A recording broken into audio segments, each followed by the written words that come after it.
কয়েক সপ্তাহ ধরে টানাপোড়েনের পরে ফাইনালি শেষ হলো সমস্ত জল্পনা কল্পনা।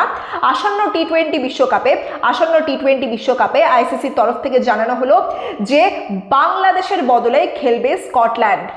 বাংলাদেশকে রিপ্লেস করা হলো স্কটল্যান্ডকে দিয়ে, এবং সেই সঙ্গে শনিবারে আইসিসির তরফ থেকে এটাও জানানো হয়েছে যে এই যে বাংলাদেশের তরফ থেকে বলা হয়েছিল যে সিকিউরিটি কনসার্নসের কারণে বা নিরাপত্তাহীনতার কারণে বাংলাদেশের প্লেয়াররা ভারতের মাটিতে খেলতে যেতে পারবে না, সেটা সম্পূর্ণরূপে ভিত্তিহীন। অর্থাৎ এখানে বলা হয়েছে যে ভারতের মাটিতে বাংলাদেশের জাতীয় দলের প্লেয়ারদের কোনো বিপদের সম্ভাবনা নেই। এইবারে আসা যাক আসিফ নজরুলের একটি হাস্যকর বক্তব্যে। ভারে এ তো সাংঘাতিক আবদার। একটা ইন্টারন্যাশনাল ক্রিকেট টুর্নামেন্টে বাংলাদেশকে খেলানোর জন্যে নাকি ভারতবর্ষকে বাংলাদেশের মানভঞ্জন করতে হতো, এমনটাই বলছেন আসিফ নজরুল। আসিফ নজরুলের বক্তব্য অনুযায়ী ভারতকে নাকি বাংলাদেশকে অনুরোধ করে বোঝাতে হতো যে মুস্তাফিজুর রহমানকে আইপিএল থেকে বাদ দেওয়ার ঘটনা একটি বিচ্ছিন্ন ঘটনা, এবং তার জন্য আমরা ভারত আর কি খুব দুঃখিত। তাহলে তারা ভেবে দেখতেন যে তারা ভারতবর্ষে খেলতে আসবেন নাকি টি-20 বিশ্বকাপ। বাংলাদেশের সরকার, বাংলাদেশের ক্রিকেট বোর্ড একটা ছোট্ট জিনিস বুঝতে ব্যর্থ হয়েছেন। তারা এটা বুঝতে ব্যর্থ হয়েছেন যে আইপিএল ভারতের নিজস্ব বিষয়, সেখানে ভারতের মানুষজনের সেন্টিমেন্টকে মান্যতা দেওয়া হয়েছে, কিন্তু আইসিসির বিশ্বকাপ সেটা একটা ইন্টারন্যাশনাল টপিক, এবং সেখানে ভারতবর্ষের এটা দেখা কাজ নয় যে বাংলাদেশ খেললো কি না খেললো। কি সুন্দর একটা আবদার, বাংলাদেশ ইন্টারন্যাশনাল টুর্নামেন্টে খেলবে, তার জন্য ভারতকে তার মানভঞ্জন করাতে হবে। এ আবার কি?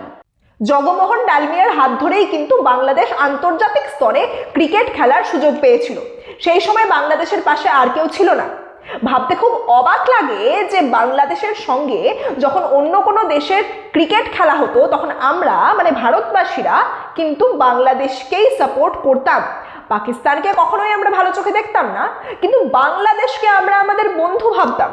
কিন্তু তার বিনিময়ে আমরা এই মুহূর্তে কি পেলাম? তার বিনিময়ে আমরা এখন দেখতে পাচ্ছি যে এই বাংলাদেশের পাকিস্তান প্রেম জেগে উঠেছে, এবং একটা ভারত বিদ্বেষী টেন্ডেন্সি সেটা কিন্তু আমরা পরিষ্কার এই মুহূর্তে দেখতে পাচ্ছি। হ্যাঁ, কথাটা ঠিক যে পাকিস্তানের তরফ থেকেও একটা ওয়ার্ল্ড কাপ 2026 বয়কট করার একটা রব উঠে এসছে। দেখা যাক আবার পাকিস্তানের বাংলাদেশের প্রতি প্রেম জেগে ওঠে নাকি।